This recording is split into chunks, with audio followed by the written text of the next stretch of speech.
ایک دفعہ کا ذکر ہے کہ ایک جنگل میں ایک کتا بھوک سے نڈھال کھانے کی تلاش میں گھوم رہا تھا۔ اس نے بہت ڈھونڈا لیکن اسے کھانے کے لیے کچھ بھی نہ ملا۔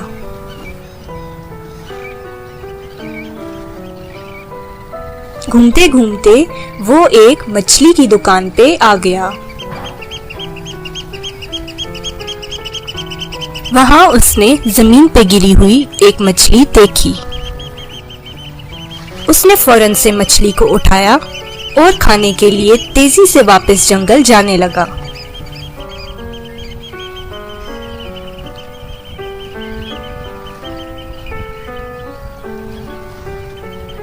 جب وہ ندی پار کرنے لگا تو اس نے اپنا عکس پانی میں دیکھا اور سوچنے لگا کہ کوئی اور کتا ندی میں مچھلی پکڑے کھڑا ہے۔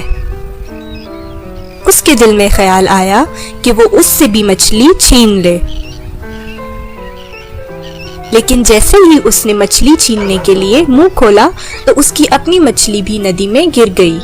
پھر اسے خیال آیا کہ وہ کوئی اور کتا نہیں بلکہ اس کا اپنا عکس تھا، اور وہ دوسرے کتے سے مچھلی چھیننے کی کوشش میں اپنی مچھلی سے بھی ہاتھ دھو بیٹھا۔